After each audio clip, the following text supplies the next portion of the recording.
Hello, everyone, and welcome to another book chat.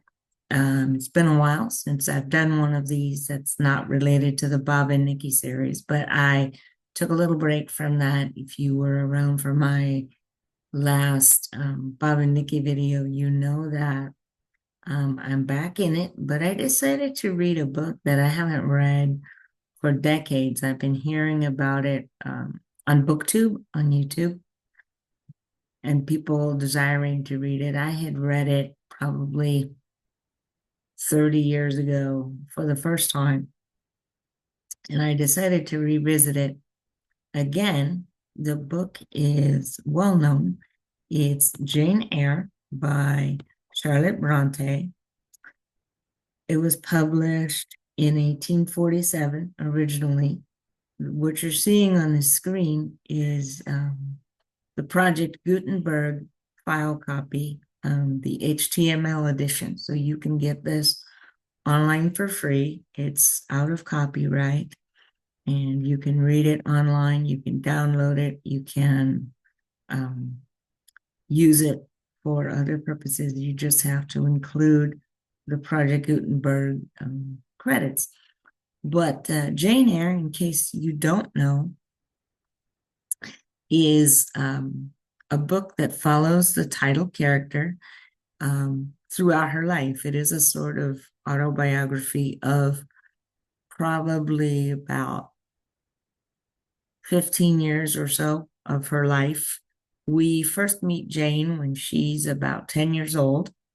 She's living at a place called Gateshead, and it's a pretty well-to-do place in England.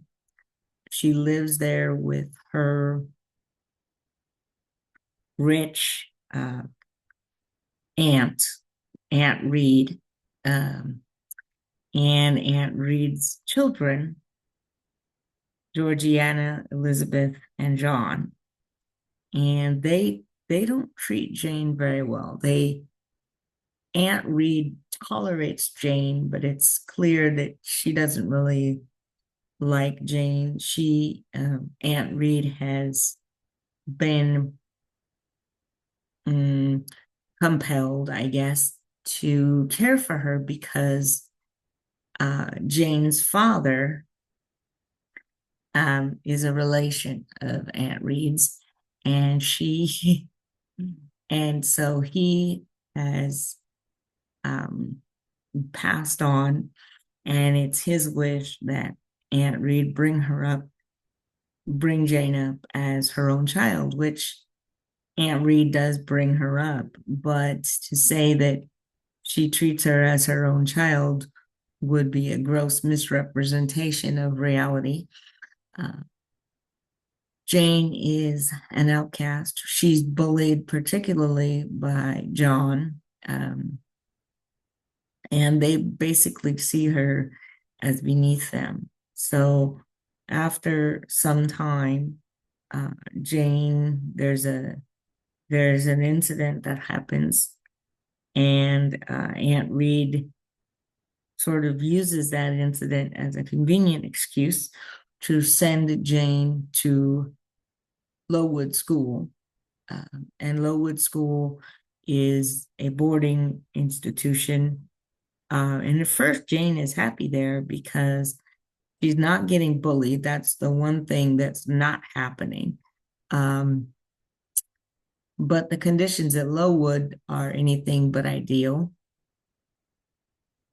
And so you follow Jane's progression there at Lowood, and it's about her growing up and her sort of coming into her own and realizing that she does have her own voice and she does possess native intelligence in spite of what she's been told. and and then it follows her after that. After Lowood, there's a lot of things that happen in Lowood that I won't spoil. And then she goes to another place called Millcotte, where where other things happen, and that's where she meets the sort of romantic interest. If you're familiar with Jane Eyre at all, I'm sure you've heard of the character of Mr. Rochester. And this is where Mr. Rochester comes into the picture.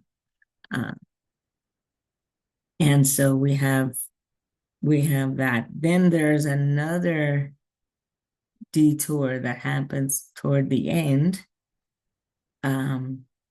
before everything wraps up. I'm not going to spoil too much. There's a lot of relationships. There's a lot about classical education in the book. There's a lot about,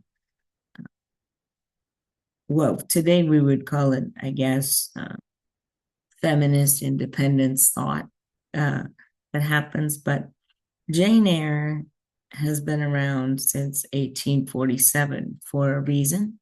People are still reading it for a reason. It's a chunky book. The actual print copy is somewhere around 600 pages.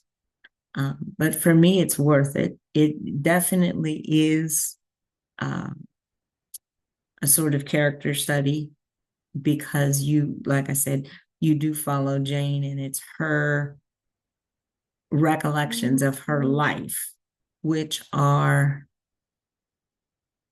based to some extent on experiences that Charlotte Bronte had growing up. This is not autofiction of today.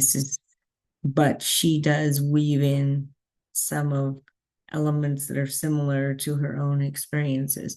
Definitely worth a read if you're looking for something that's well written, engaging, compelling. It does have quite a few references, as you might expect, to scriptures, to the Christian scriptures.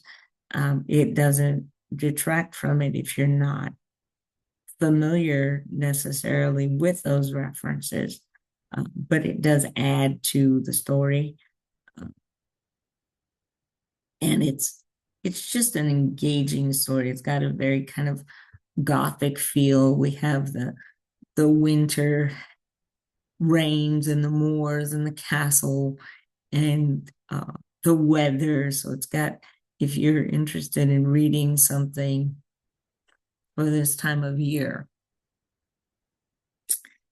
Jane Eyre would be a good one to start with. And if you want to get into classics, but you're not sure you'd be able to handle, a giant philosophical work or a long, arcane, meandering story, this story does meander a bit because Jane